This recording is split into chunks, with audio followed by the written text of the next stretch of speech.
수고하셨습니다. 수고하셨습니다. 자, 우리 하나님 말씀 다 같이 찾겠습니다. 로마서 14장입니다. 13절에서 23절까지 말씀을 읽겠습니다. 로마서 14장 13절부터 23절까지 같이 함께 합독하겠습니다. 시작. 그런즉 우리가 다시는 서로 비판하지 말고 우리가 부딪힐 것이나 그칠 것을 생각해 두지 아니하도록 주의하라. 내가 주 예수 안에서 알고 확신하노니 무엇이든지 스스로 속된 것이 없으되 다만 속되게 여기는 그 사람에게는 속되니라. 만일 음식으로 말미암아 내 형제가 근심하게 되면 이는 내가 사랑으로 행하지 아니함이라. 그리스도께서 대신하여 죽으신 형제를 내 음식으로 망하게 하지 말라. 그러므로 너희의 선한 것이 비방을 받지 않게 하라. 하나님의 나라는 먹는 것과 마시는 것이 아니요 오직 성령 안에 있는 의와 평강과 희락이라. 이로써 그리스도를 섬기는 자는 하나님을 기쁘시게 하며 사람에게도 칭찬을 받느니라. 그러므로 우리가 합병의 일과 서로 덕을 세우는 일을 힘쓰나니 음식으로 말미암아 하나님의 사업을 무너지게 하지 말라. 만물이 다 깨끗하되 거리낌으로 먹는 사람에게는 악한 것이라. 고기도 먹지 아니하고 포도주도 마시지 아니하고 무엇이든지 내 형제를 거리끼게 하는 일은 아니함이 아름다우니라. 내게 있는 믿음을 하나님 앞에서 스스로 가지고 있으라.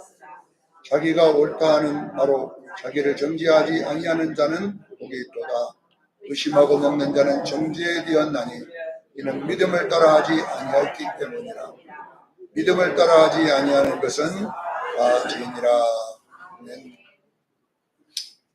오늘 오전의 말씀은 삶이 예배가 되게 하라라는 제목입니다. 삶이 예배가 되게 하라. 자, 우리가 예수 믿는 성도를 구원받은 성도라고 말합니다. 예수 믿는 성도가 뭐다고요? 구원받은 성도 그러죠. 구원받았다는 것은 내 영혼이 거듭나서 이제 죽어도 천국 갈 줄로 믿습니다. 내 영혼이 죽어도 천국에 가는 사람을 구원받았다 이렇게 하는 거예요. 자, 그래서 예수 믿었다라는 것은 세 가지를 우리가 알아야죠. 예수 믿었다. 첫째는 여러분 새 사람으로 거듭났다 이렇게 말합니다. 예수 믿었다는 것은 새 사람으로 거듭났습니다. 두 번째는 거듭난 영혼은 어린아이입니다.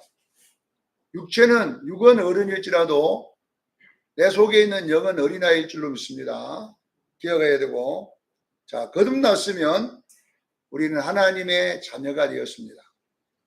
이 세 가지가 예수 믿는 사람에게 주어지는 거예요. 자, 우리는 예수 믿었다면 우리는 새 사람으로 거듭난 것이고, 그 다음에 영으로는 어린아이이고, 그 다음에 그 어린아이는 하나님의 아들입니다. 이것이 바로 세 가지 특권이 주어짐을 믿으시기를 바랍니다. 자, 그러면 여러분 예수 믿었다면 제가 거듭났다고 했잖아요. 어린아이로 났다고 했잖아요. 그러면 이 어린아이로 나면 다 끝난 것이냐? 아니라는 거예요. 이제 우리가 거듭나고 어린아이로 났으면 이제는 말씀을 먹고 자라가야 돼요. 이거 우리가 육도 마찬가지잖아요. 육도 어머니 뱃속에서 딱 생기면 탯줄이 연결이 돼요. 탯줄이 연결이 돼가지고 그 태에게 영양이 공급됩니다. 그리고 이제 10달이 딱 돼서 밖으로 나오면 어린아이로 나오잖아요. 탯줄을 딱 잘라버려요. 영양 공급받은 탯줄이 없어지고 이제는 뭐냐면 자기가 먹어야 되잖아요. 우유를. 입으로 이제 먹어야 자랍니다. 마찬가지입니다. 이 이야기는 우리 영의 이야기도 똑같다는 것을 아셔야 돼요. 육의 이야기는 영의 이야기를 똑같이 그려놓은 그림과 똑같은 거예요. 자, 그러면 우리가 이제 뱃속에서 나온 아이가 되었다면 우유를 먹어서 자라듯이 이 자라가는 과정을 뭐라고 하느냐? 신앙생활이라 이렇게 영어로는 말하는 거예요. 자, 우리 영이 자라는 과정이 뭐다고요? 신앙생활이라 아셔야 돼요. 신앙생활은 뭐냐? 거듭난 내 영이 하나님의 말씀을 먹음으로 성숙해 가는 것을 신앙생활이라 한다. 이걸 기억하기를 바랍니다. 자, 그러면 우리가 자라는 이 영이 자라려면은 음식이 있어야 되잖아요. 이 음식이 뭐냐 그러면 바로 기록된 하나님의 말씀입니다. 이 기록은 되어 있는데 이 기록되어 있는 것은 냉장고에 있는 음식. 기록된 것은 어디에 있는 음식이다가요? 냉장고에 뭐 음식 넣어놓으면 어떻게 되겠어요, 여러분? 예. 요리를 해가지고 딱 전시만 해놓으면 무슨 소용이 있겠어요? 그 전시된 냉장고에 있는 것을 만들어서 내가 먹어야지 잘할 줄로 믿습니다. 자, 성경은 뭐냐? 전시된 하나님의 말씀. 냉장고에 있는 하나님의 말씀이에요. 이 말씀을 꺼내서 내가 행할 때에 이걸 먹는다 그래요. 자, 보세요. 전시된 하나님의 말씀인 성경을 내가 삶 속에서 행하기를 주의로 축원합니다. 그러니까 예를 들어서 사랑하라 그러면 그거는 냉장고에 들어있는 말씀이에요. 자, 오늘 제가 여러분에게 또 설교하잖아요. 제가 설교하는 내용도 냉장고에 들어있는 말씀이에요. 그러니까 이 기록된 말씀, 듣는 말씀이 여러분 삶 속에다가 적용할 때를 먹는 말씀임을 믿으시기를 바랍니다. 제가 과거에 한 30년 전에 육체의 질병으로 기도원에 내가 아파서 누워 있었어요. 누워 있는데 이제 예수님이 저를 찾아왔어요. 환상 중에 왔는데 내 영혼이 어떻게 생겼냐 그러면 보여주는데요. 북한의 애기 있죠. 북한에. 옛날에 보면 북한에 그 못 먹어서 영양실조 걸린 아이 있잖아요. 저 이디오피아나 그 가난한 나라에 아프리카에 그 굶고 있는 아이들이 나오잖아요. 월드 미션인가 그래가지고 얼마씩 후원하라 그거 보면 많이 나오잖아요. 얘들이 얼마나 영양이 식조가 걸렸는지 얘가 갈비만 나와 있고 배만 나와 있고 이런 아이 봤죠. 딱 그렇게 생겼어요. 내가 예수님께 물어봤어요. 예수님 이 아이가 누구입니까? 그랬더니 예수님 네 영혼이란다 그러는 거예요. 근데 왜 내 영혼이 이렇게 영양실조가 걸려 있습니까? 했더니 이놈아 네가 말씀을 안 먹어서 그렇다 그러는 거예요. 음식을 안 줘갖고 그렇다는 거예요. 그래 내가 예수님께 또 물었거든요. 그럼 뭘 먹어야 됩니까? 이렇게 했더니 하나님의 말씀을 먹어야 된다 그러는 거예요. 내가 예수님께 화를 냈거든요. 예수님 나만큼 말씀 많이 먹은 사람이 누가 있습니까? 내가 그랬어요. 내가 이래봐도요 주일학교 출신이에요. 주일학교 출신. 주일학교 초등학교 3학년 때 교회 나가가지고요 중학교 1학년 때 내가요 시골 교회 여러분요 교사 선생님을 해요. 교사 공과를요 외워가지고 애들 가르쳤다니까 중학교 1학년 때 그때부터 시작해가지고 여러분 보세요. 얼마나 성경을 많이 읽었을까요? 여러분 보세요. 성경을 읽고 또 목사님들 설교를 듣고 또 신학교 가갖고 내가 10년 동안 공부를 했잖아요. 그 신학교에서 공부하는 것도 있지만 성경 공부도 돌아다녔어요. 누가 성경 공부 잘한다 그러면 쫓아가가지고 막 또 배우고. 그런데 나보고 말씀을 안 먹어갖고 이 아이가 내 영혼이 살이 안 영신한 입조가 걸렸다는 거잖아요. 그래서 예수님이 뭐라는 줄 아세요? 이놈아 네 골통 속에만 있다 그러는 거예요. 지식 따라합니다. 지식은 냉장고에 있는 하나님의 말씀입니다. 성경 지식은 냉장고에 있는 말씀이에요. 냉장고에다가 몽땅 넣어놓고 먹지는 않아. 이렇게 이런 바보가 어디가 있습니까? 지식 속에 성경 속에 몽땅 집어넣어놓고 자기는 행하지도 않아. 이것은 여러분요 내 영혼에게 아무 효력이 없어요. 사랑하는 성도 여러분, 여러분의 이 말씀인 지식이 여러분의 삶이 되기를 바랍니다. 이걸 보고 신앙생활이라는 거예요. 신앙생활은 기록된 말씀, 목사님으로부터 배우는 말씀, 또 여러분이 유튜브나 이런 걸 통하여 듣는 말씀들이 여러분의 삶이 되어서 나타나기를 바랍니다. 이것을 보고 뭐라고 하느냐? 먹는 말씀이라 이렇게 한다는 거죠. 자, 보세요. 그러면 먹는 말씀 중에 영의 음식이 먹는 말씀이잖아요. 우리가 말씀을 행하는 중에 첫 번째가 뭐냐 그러면 예배입니다. 예배. 먹는 말씀의 가장 기초가 뭐다고요? 예배입니다. 예배가 돼야 돼요. 예배가. 자, 여러분 보세요. 이 로마서는 우리 신앙생활에 아주 중요한 기초들을 쫙 적어놓은 것이 로마서예요. 로마서. 그래서 신학자들은 로마서가 없었다면 기독교도 없다 이런 이야기를 할 정도로 로마서는 구원론이라든지 신앙생활을 어떻게 하고 이런 체계적으로 잘 설명해 놓은 것인데, 로마서의 내용들을 제가 한번 여러분에게 잠깐 설명해 볼게요. 로마서 1장부터 11장까지는 신앙생활에 대한 이론, 뭐다고요? 냉장고에 들어있는 말씀. 신앙생활에 뭐다고요? 이론, 지식이라는 거예요. 이렇게 해라. 이 지식을 기록해 놓고 12장부터 16장까지는 먹는 말씀이에요. 행하는 말씀. 냉장고에 있는 것을 끄집어내 가지고 이제 내가 요리를 해서 먹는 것을 12장부터 16장까지 이야기인 거예요. 제가 사도 바울 그가 쓴 성경을 12권을 연구를 해보니까 전부 다 사도 바울은 절반은 냉장고에 있는 말씀, 그 다음에 절반은 먹는 말씀, 이렇게 모든 성경을 그렇게 써놨어요.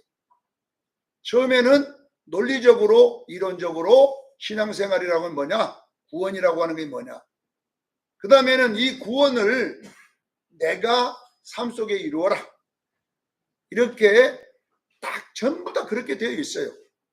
로마서도 마찬가지고 그렇게 되어 있어요. 자, 그러면 오늘 저는 이론적인 말씀을 가르쳐 주는 게 아니라 삶이 예배가 되게 하라.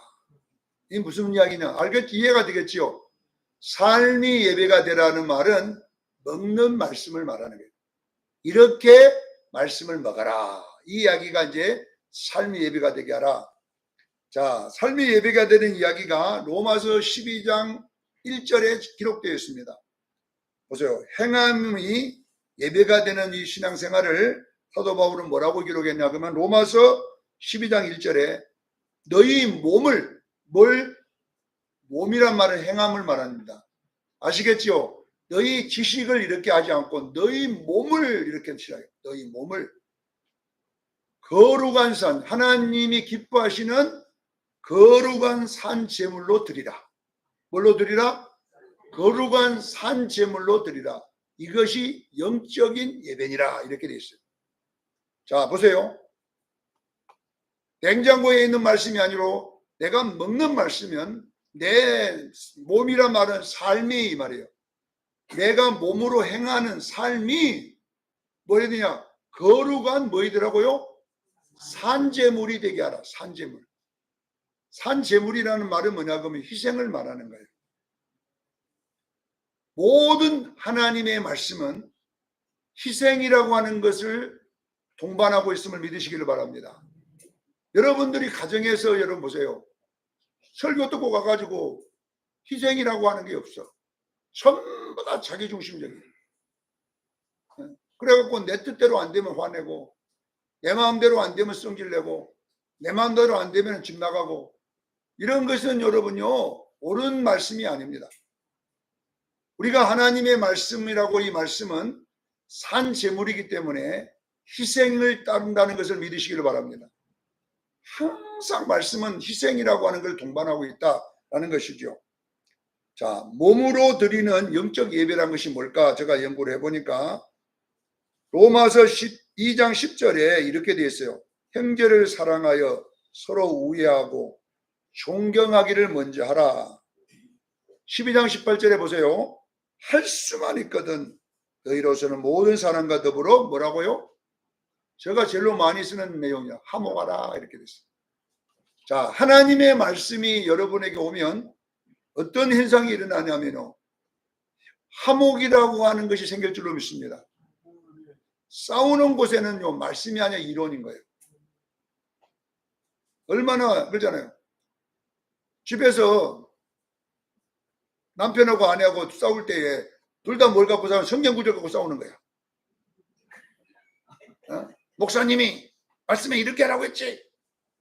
그러면 저쪽에 또 남편이 성경에 그것만 있나? 이것도 있다. 이렇게 해가지고 이제 둘이가 싸워. 성경 구절 갖고 싸우는 거예요. 그러면 그게 말씀입니까? 아닙니다. 그건 마귀입니다. 깨달아야 돼요. 성경 구절을 대가지고 싸우라고 성경 구절이 있는 게 아니라 성경 구절은 있다면 여러분요 희생이 따를 줄로 믿습니다. 희생이. 그러니까 당신이 이렇게 하면 나는 그래. 그럴 수 있잖아. 우리 수정교회도 마찬가지. 모이면은 여러분 나름대로 다 모이면은 여러분요 논리가 있어요. 맞는 것이 있다니까. 교회 올 때는요 맞는 걸 갖고 오면 안 되고 뭘 갖고 와야 하면 사랑을 갖고 오기를 저는 축원합니다. 그리고 우애를 갖고 와야 되고 존경을 갖고 와야 돼요. 이렇게 되는 것이 말씀입니다. 그래야 화목이라고 하는 것이 성립이 되는 거라는 거잖아요. 자, 오늘 예배의 삶의 공식을 오늘 본문은 뭐라고 기록했냐? 제가 딱 이렇게 오름보다 덕이 먼저 되게 하는 교회입니다. 자, 따라합니다. 오름보다 덕이 먼저 되게 하는 교회. 오름을 내가 반대하는 게 아니고 오름보다 항상 뭐예요? 덕을 먼저 앞세워야 화목이라고 하는 것이 생기는 거예요. 여러분의 가정에서도 항상 그래요. 오름보다 뭘 앞세우라고요? 덕을 앞세우라는 이 말이에요.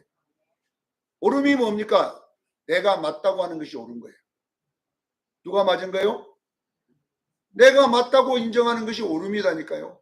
그러나 성경은 내가 맞는 걸 말하는 게 아니라 화목하는 것을 선택하라는 거예요. 이래야지 여러분 희생이 있는 거, 희생이 있는 거예요. 그러니까 내가 맞는 걸 자꾸 이야기하면 싸우는 거예요.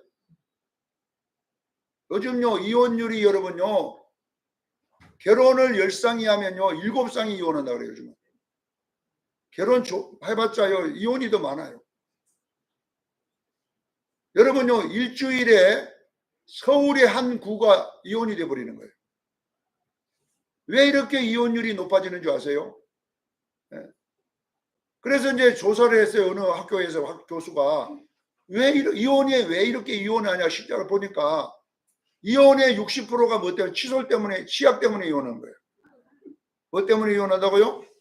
치약 때문에 이혼이 시작돼. 엄청난 문제 때문에 뭐 바람을 피워서 이혼한 게 아니라 치약 때문에 이혼하는 거예요. 그 무슨 말이냐면요. 결혼을 딱 했어요. 이제 제주도에 신혼여행 갔다 오더니 괌에 갔다 와가지고 이제 둘이가 그전에는 연애만 하던 사람이 둘이 한 집에 삽니다. 그런데 이제 남편이 들어가서 먼저 이빨을 닦았어요. 근데 치약을 가운데로 팍 짜놨어요. 이 아내가 집에서 똑바로 배워서 이 아내 치약을 짤 때는 뒤에서부터 짜라. 이렇게 이제 여자는 그렇게 배웠어요. 배워갖고 여보 이제 여보가 됐잖아요. 결혼해놓으니까 여보 치약을 가운데 똑 짜면 안 돼. 네. 뒤에서부터 조금씩 짜. 알았어 내가 알아서 할게 이렇게 됐어. 그 뒷날 또 회사 간다고 왔더니 가운데를 팍 짜놨네. 여자 목소리가 좀 커집니다. 여보 어제 말했잖아 치약을 가운데 짜면 안 되냐 뒤에서 짜라니까. 알았어 왜 기분 나쁘게 회사 가는데 말이야 그런 말을 하냐고. 알았어 그럼 탁 나갔어요. 네. 그 뒷날도 이제 먼저 남편이 직장에서 또 들어가네. 치약을 아내가 그 가운데 짜는 걸 또 발라갖고 뒤에부터 해놓으니까 또 남자가 직장으로 들어갔네. 치약 가운데 팍 짜놨네. 들어가니까 이제 목소리가 야! 왜 치약을 가운데 짜? 내가 어제 지금 2번째 말했지? 막 이래가지고 그래가지고 거기서 싸움이 일어나가지고 나중에 어떻게 된 줄 아세요? 이제 부모님까지 거기다 아니 당신 집구석에서는 당신 부모는 치약 가운데 짜나? 이렇게 했더니 왜 우리 부모를 데리고 들어오냐? 네가 부모는 잘하느냐 아니냐? 나중에 부모님 싸움까지 붙어. 이것이 여러분요. 그래가지고 나중에 이제 육박전이 일어나고 이제 나중에 도둑질아! 그래갖고 이제 그때부터 치약에 시작한 싸움이 나중에 가족 싸움이 되고 나중에 부모님 싸움이 되고 이렇게 돼가지고 나중에 이혼 싸움까지 가더라 이 말이에요. 교회도 마찬가지입니다. 교회가 깨질 때, 교회가 안 될 때 공통점이 뭔지 아세요? 각자가 신앙생활을 해왔잖아요. 이제 고신 측에서 해왔고, 합동 측에서 해왔고, 통합 측에서 해왔고, 또 A 목사님께 배우고 이렇게 배웠다 보니까 각자 신앙이 있어. 딱 와가지고 김집사, 그럼 옳은 신앙이야? 너는 이렇게 배웠다. 잘못 배웠어. 여기서 배웠어. 합동 측에서 배웠어. 난 통합이야. 이래가지고 이제 나중에 교회 안에 통합하고 합동하고 싸우고 고신하고 이제 감리교 싸우고 막 전부 다 옳은만 주장하면 안 된다는 이야기입니다. 신앙생활은 내가 배운 옳음보다는 화목을 선택하기를 바랍니다. 이 덕이라고 하는 것은 화목인 거예요. 치약을 짤 때에 아내가 가운데를 딱 짰어. 남편이. 그러면 여자가 여보 잘했어. 이왕 짜면 가운데 팍 짜야지 남자가 돼가지고 말이요. 자기가 뒤에다 짜놓으면 돼. 그러잖아요. 자기가 닦을 때는 뒤에 짜가지고 딱 발라놓으면 되잖아요. 이렇게 해가지고 화목하면요 싸울 일이 없는데 나중에 이거 이제 서로가 옳다고 주장하다 보니까 나중에는 결론은 문제가 생기고 되고 이혼까지 가는 일이 일어나더라 이 말이에요. 우리 수정교인들이요 교회에 와서의 말씀의 삶은 첫째 몸을 거룩한 산제물로 드리기를 바랍니다. 이 산제물이 뭡니까? 이것이 덕입니다. 덕. 자, 덕이라고 하는 것을 오늘 이 14장 1절부터는 뭐라고 나와 있냐 그러면 옳음이 아니라 나의 관점을 형제의 관점으로 맞추어라 이렇게 되어 있어요. 오늘 보면. 왜 이렇게 맞춰야 되냐면요. 교회는 화목해야 될 줄로 믿습니다. 화목해야 돼요. 절대 화목해야 돼요. 가정도 싸우면 안 돼요. 제가 이제 과거에 여수 쪽에 있을 때는 내가 부흥 강사를 많이 다녔어요. 주로 부흥회를 많이 다녔는데 내가 여수에 있던 교회는 약간 불파교회라는 교회예요. 금요 철학 기도를 하면은 서 있는 사람 아무도 없어. 막 거품 물고 자빠진 사람밖에 없어. 얼마나 불이 세면 임하는지 앉아있지를 못해. 막 그냥 부채를 돌리고 난리가 나. 경찰이 여러 번 쫓아와 부채 돌리니까 막 이거 그렇게 기도 많이 하고 막 자빠지고 거품 물고 막 그래. 목사 닮아갖고 막 밤 2시, 1시까지 막 하는 거예요. 그렇게 뜨겁게 하는데 부자가 한 사람도 없네. 전부 다 집안채도 없고 개우 밥만 먹고 살고 이래. 이 교인 한 50명 되는데 전부 다 개우 밥이나 먹고 풀칠이나 하고 살고 그래요. 그런데 이제 내가 집회를 가보니 어느 교회는 목도 안시 우리 그 여수에 있는 교회는 전부 다 분가사요. 할렐루야. 얼마나 그래서 내가 목이 다 쉬어가지고 할렐루야 그래요. 그런데 한 가지 문제가 뭐냐 그러면요. 내가요 야유회를 안 갈랍니다. 전도사 차 교회 봉고차가 2개 있거든요. 목사가 운전하는 차, 전도사가 운전하는 차. 놀러 가면 싸움이 일어나는 거예요. 네가 왜 전도사 목사차 탔냐? 왜 우리는 전도사 차 탔냐? 그래갖고 내려가지고 그냥 목사차 탄 사람들을 보고 전도사 차 탄 사람들이 욕을 나를 난리하는 거예요. 아니 목사차 타면 어쩌고 전도사 타면 어쩌습니까? 근데 왜 우리가 전도사 타야 되냐 이 말이고 목사차 타야지. 그래가지고 내려가 밥 먹을 때부터 싸움이 일어나는 거예요. 그러면 갈 때는 전도사 탄 사람들은 목사차 타라 이래가지고 이제 개우 발라갖고 오는 거예요. 참 신기하잖아요. 그렇게 부채 돌리고 거품 물고 자빠졌는데 모이면 이거 일치가 안 되는 거야. 이거 일치가 안 되고 싸우는 거예요. 이 싸움. 근데 이제 내가 부산에 모교회 어느 교회 집회를 갔는데요. 거기는요 깨꼬리 소리가 다 나요. 목신사람 한 사람도 없어. 기도 5분 하는 사람 없어. 5분.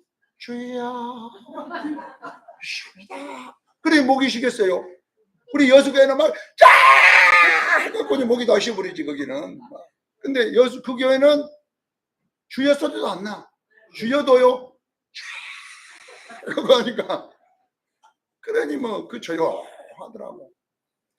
그런데 여러분요, 옷은 전부 다 명품 옷만 입고 와. 신발도 보면 전부 다 메이크업이고요. 가방도 전부 다 여러분 메이크업이고요. 명품이고요. 이 사람들은 막 전부 다 돈덩어리야 다 보니까. 그래 내가 하나님 앞에 성이 나더라고.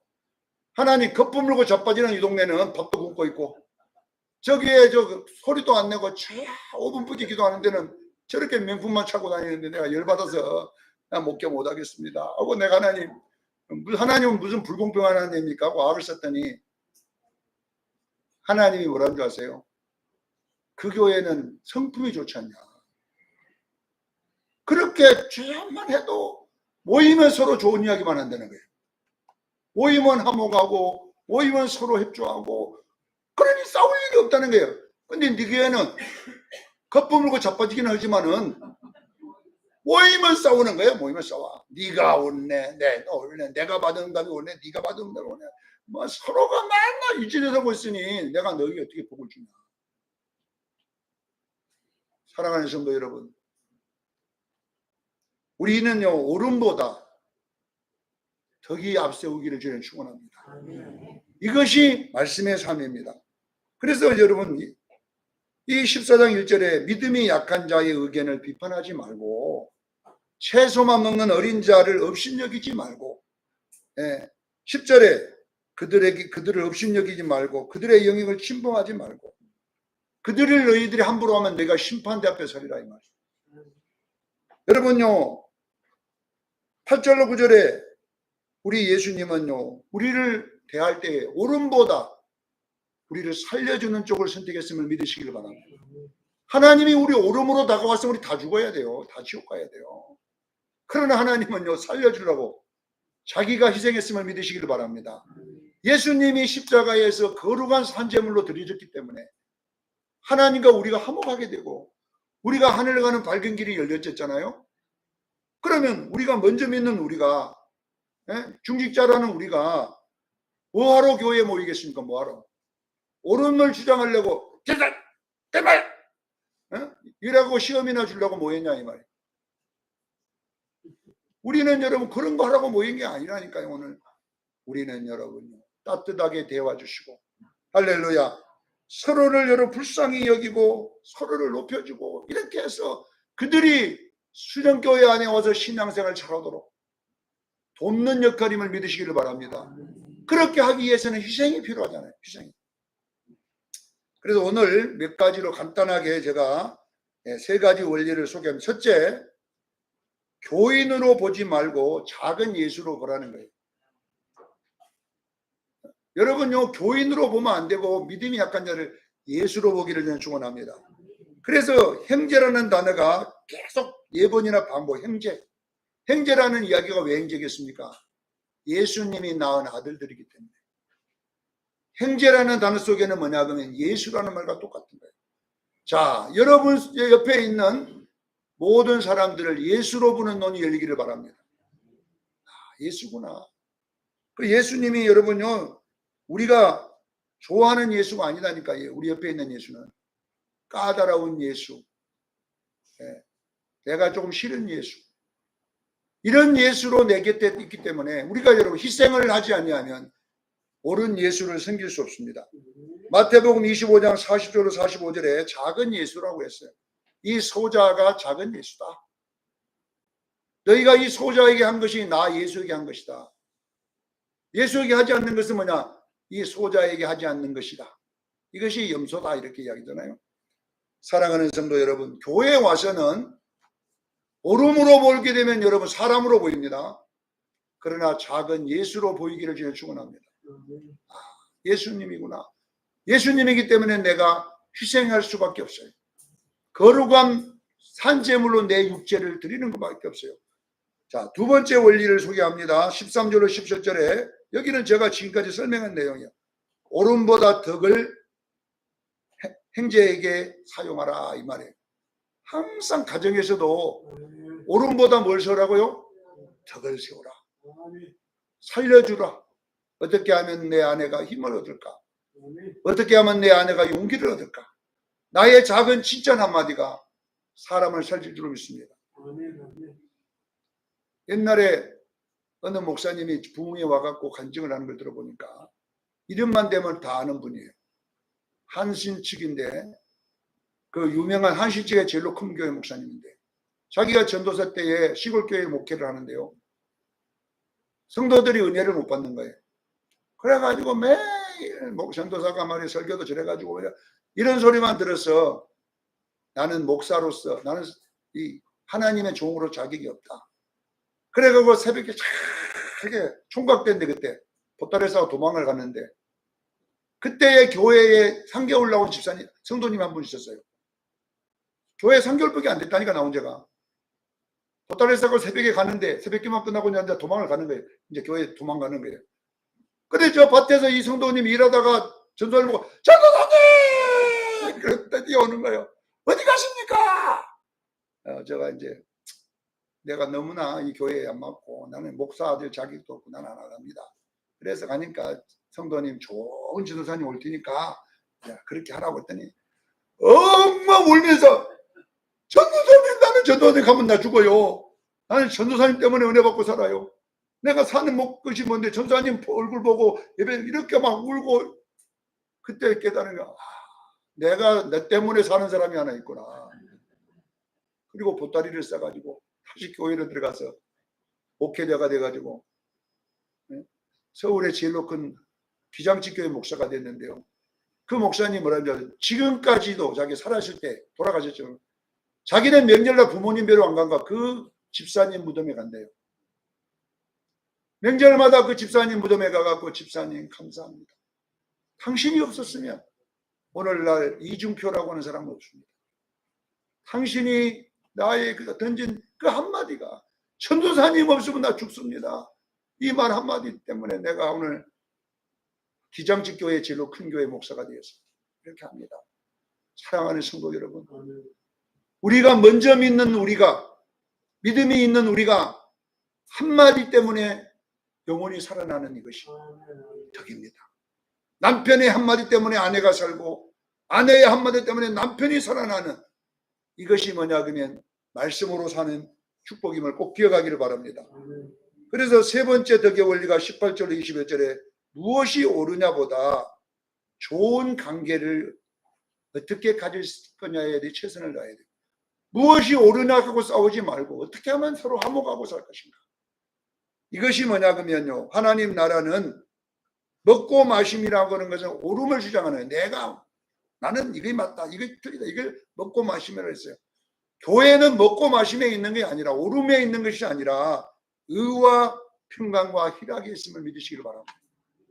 교회는 의와 평강, 희락이 있다는 의라는 것이 뭐냐 하면요. 하나님과의 좋은 관계, 디카이오 시네라는 히브리 헬라어예요. 평강은 뭐냐? 이웃과의 좋은 관계, 에이데네라는 단어예요. 희락이나 뭐는 내 자신과의 좋은 관계, 이게 카라라는 헬라어예요. 그러니까 자, 이 전체 내용이 뭐냐 그러면요. 관계를 좋게 하라는 것이에요. 여러분의 집에서 자식하고 관계가 나쁩니까? 그러면 오름이 많았기 때문에 관계가 나쁜 거예요. 자식한테다가 내 입장에서 계속 옳다고 말하니까 자식하고 관계가 나만 보면 도망가 버려요. 우리 아버지만요 내 방에 들어오면 내가 도망가 버립니다. 우리 아버지 이름 알지요? 조행각씨. 밥상머리에 딱 앉으면 이제 우리 아버지 입장에서 옳은 걸 말하는 거예요. 내가 그래서 요 밥 먹는 것이 1분 안에 끝내. 왜 그 옳은 소리 안 듣기 싫어가지고 그냥 물 탁 부어갖고 그냥 달달달 말하고 그냥 그러고요. 네, 딱 밥상머리에 앉으면 이놈아 이렇게 그러니까 아버지 관계가 안 좋아. 괜히 아버지만 내 방에 들어오면 막 정신이 없어. 또 뭔 말을 하는가. 그러니 무슨 아버지가 화목이 되겠어요? 안 돼. 왜냐면 아버지만 있으면 도망가 버리고 아버지만 안 만들려고 그러고 왜냐면 맨날 옳은 거 아버지 입장에서 옳은 것만 나한테다가 말하니까 듣기 싫은 거예요. 이제는. 듣기 싫어. 오늘도 여기 우리 아버지 조영각 씨 많습니다. 이게 만나면 옳다고 이걸 옳다고 만나면 그러니까 여러분요 남편이야 이거 저 마누라 저거 빨리 안 죽나.